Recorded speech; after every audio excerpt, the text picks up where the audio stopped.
Hello, Sunshines, and welcome to deValiante Plays Inverness Nights by Kitsubasa. This visual novel was part of Ichio's bundle for racial justice and equality. In this queer, supernatural historical fiction, you are introduced to Tristram, a simple tailor just trying to survive, hiding his true feelings and his special powers in 1700 Inverness, Scotland.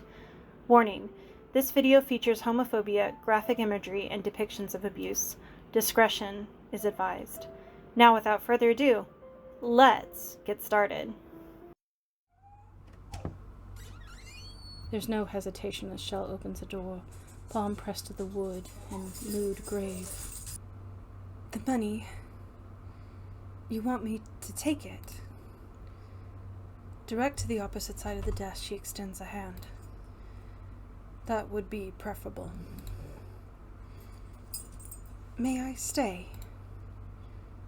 You heard his threat. I'll be retiring from Inverness after this meeting. Best of luck. I give her a solemn nod, scoop the purse from the desk, and entrust it to her. Apologies. Playing with a mismatched drawstring and look of askance she keeps in her spot. Was there anything else? The story. I got such loose ideas as to what I've said, and it's feeling sore. Fury saved the day, found his first mate alive and jailed, and staged rescue with a measure of dramatic resistance. Took the crew to Persia where the law would leave them be. Sinbad died from unexpected wounds, offering a poignant speech, handsome and brave, and properly concluded. She's never shown real anger before.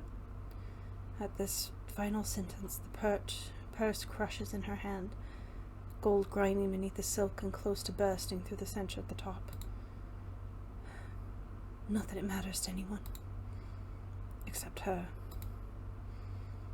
Listen. This isn't how I imagined Scotland turning out. Figured I have a modicum of courage. Her pitch is lowered, and an unfamiliar accent croaks through her words, a quirk of an Italian upbringing. May your new heading lead you truer than mine. Before I can react, she goes for the door. Our work here is done. The knitting needle slot alongside my embroidery kit, which interlocks with a box of miscellaneous tools. Layers of clothes pad my equipment. My coat folds above. The last object needed for the trip is a belt or a strap, a way to secure the broken flap. No sooner have I crossed into the workshop than there's a knock at the door. Wouldn't be Shell, which leaves a single option. My heart beat, my breathing, the hairs on the back of my neck raise in turn. Hard to manage anything but the slowest slope toward the handle. Bad. Worse. Despite my urgency, I never quite thought he'd do it. Master Rose? Officer Faulkner. You stand accused of buggery by Mr. Fairbairn. Would you like to discuss the charges, or would you like to accompany us? Let's talk. Leading them inside, I keep Alice centered in my sights. Anxious, of course. At least he's guilty. Right. The calmer I conduct myself, the simpler the proceedings.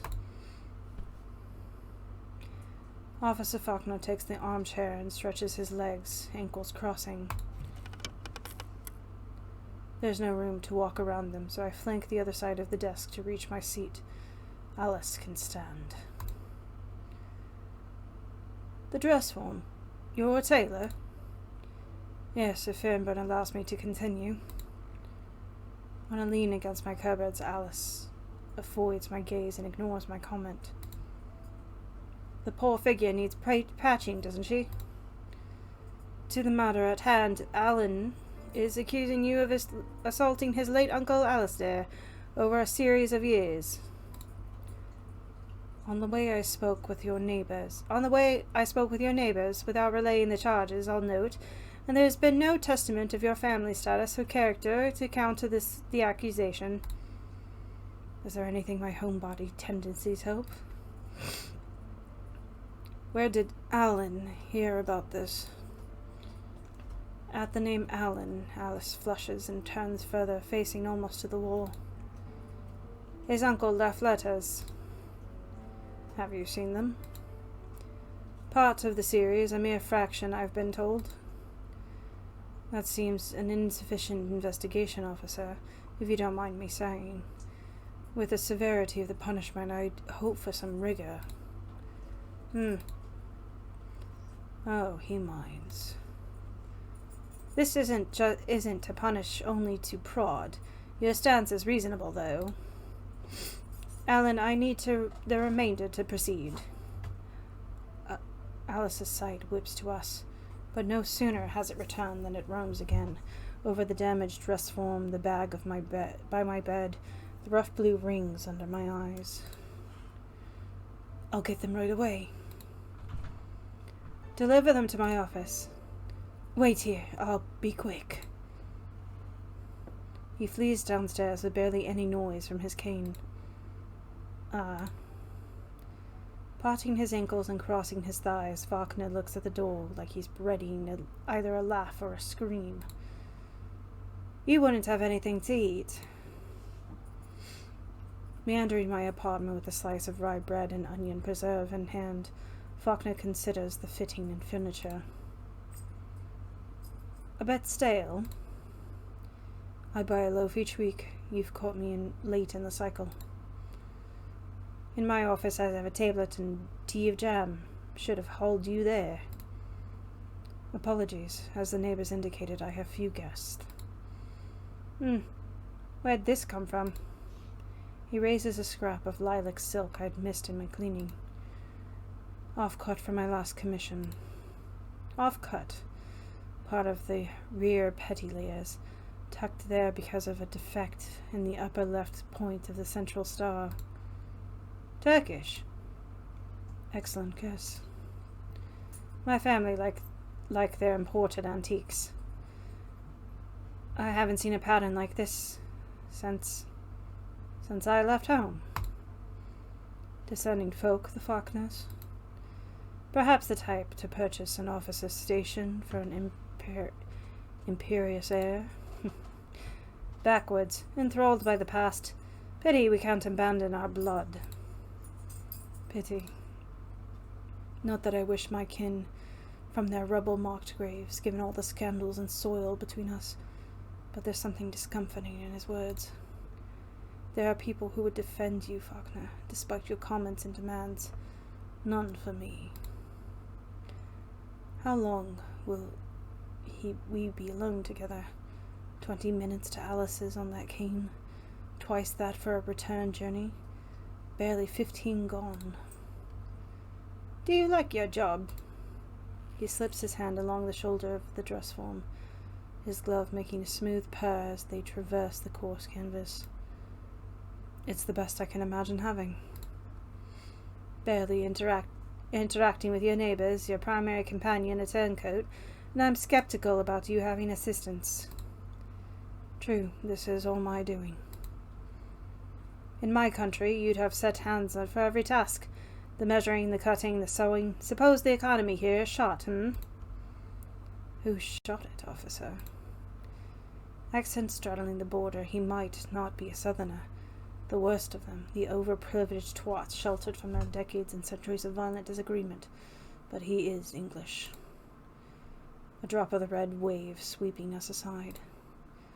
Whatever evidence Alice has faked, I am happy for it to arrive and enable open hostility.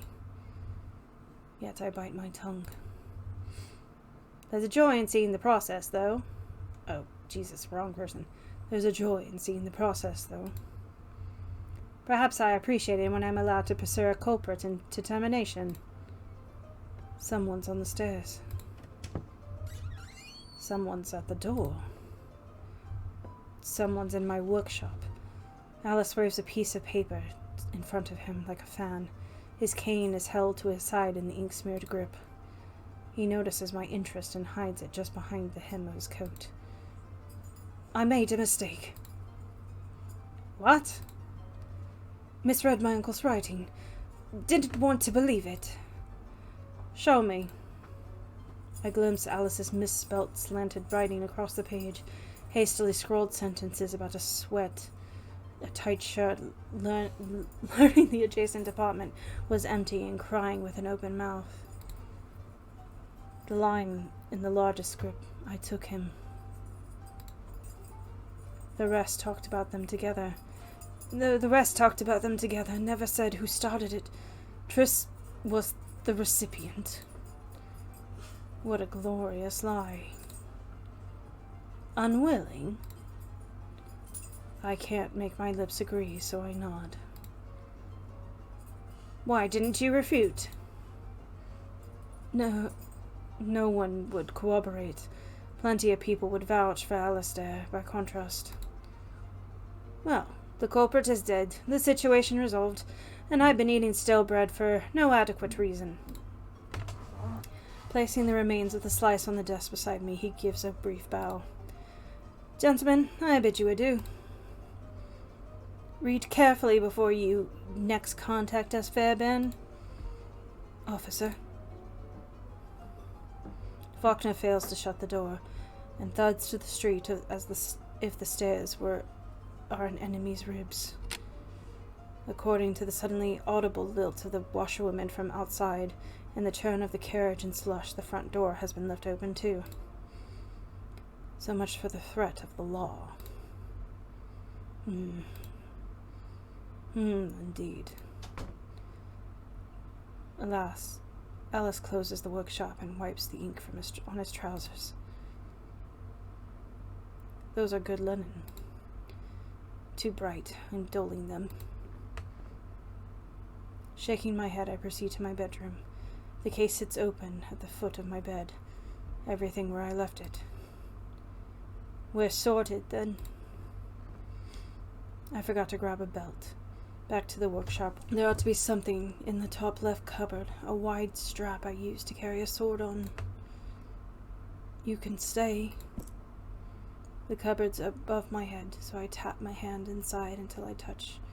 No, that's a bridle from when I owned a horse. Ah, there. When I turn to finish packing, Alice is in my way.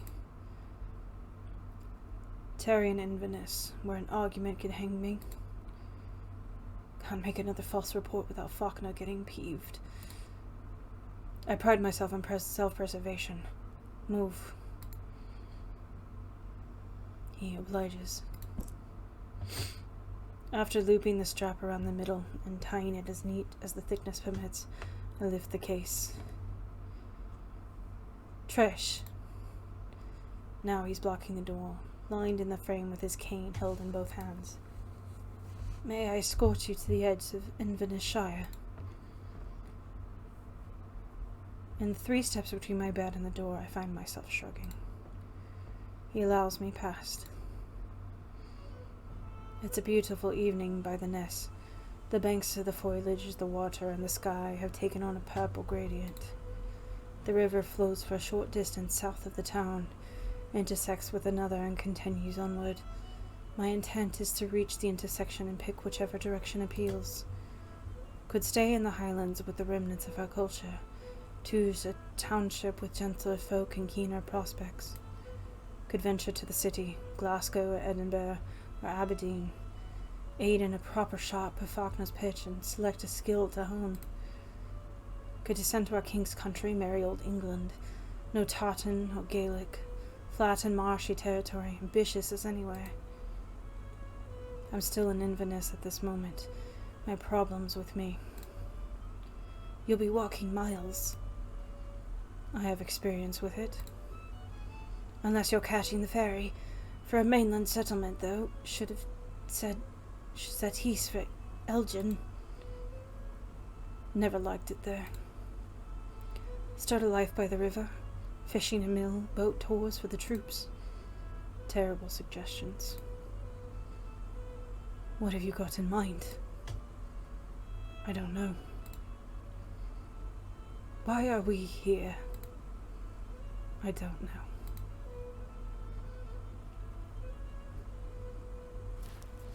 Diverting to the river, I hook my legs over the bank. The current meanders along, the night is dry and lazy, spring making her late debut. Instinct propels me from home to home, the thrum of progress in the ground, or the whip of malcontent in the air. They've arrived here. They're impossible to ignore. Shucking my shoes and setting them behind me, I paddle afoot in the flow, considering its course. These stockings were cheap as they come. They'll need replacing whatever I do. Alistair sits further from the water, leg bent to his side and cane in his lap. I don't want you gone. Anticipated 10 years in that apartment. It was about ending our relationship. Showing you'd hurt me. Would seeing me about the shops and at the tavern be hurtful? Upset you or me again in a roundabout sense? Remember my garden? There'd be scratches up my arms from the bushes and stems. Prick or two couldn't stop me from loving it. Lots in a week just meant I had to wait while the damage healed. We can return to town soon in that case. No plans where else to go. No point going. This outcome took greater struggle than it needed. Perhaps it was worth it for the sight of the nests on the slow evening. If you need holds darned and buttons reattached, try not to fray anything. If I need cutlery fixed, should make a clean break. Extending his leg, he wraps his kneecap with his knuckles. You know what happens when a wound's infected.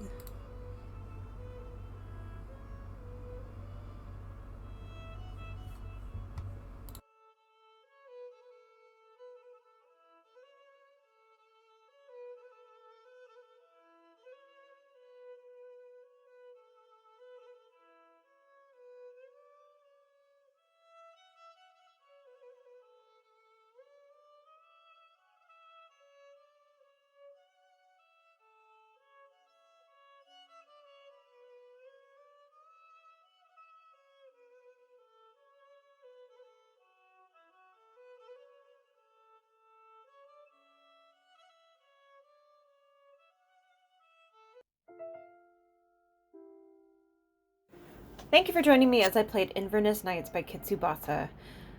I am very torn on this one.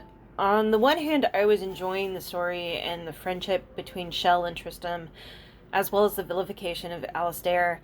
On the other hand, the third arc left a lot of untidy loose ends, making it feel very incomplete.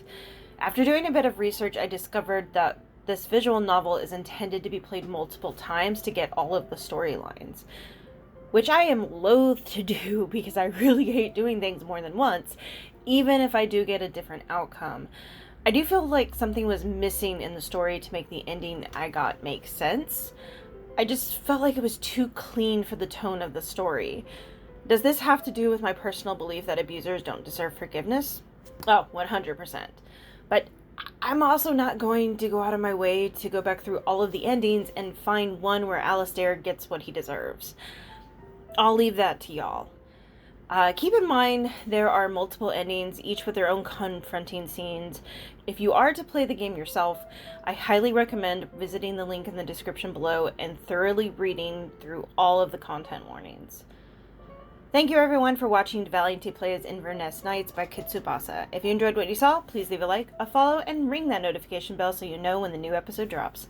There's a completely free Discord server you can join where we talk about games and whatever else is on our minds. Please refrain from any hate toward me or the game developers. This review is just my opinion, and the devs worked really hard to make this game happen, and they deserve our support. Because anyone who just wants to make pretty dresses while people tell them stories deserves all the support. That's all for now, folks. And I'll see you next time.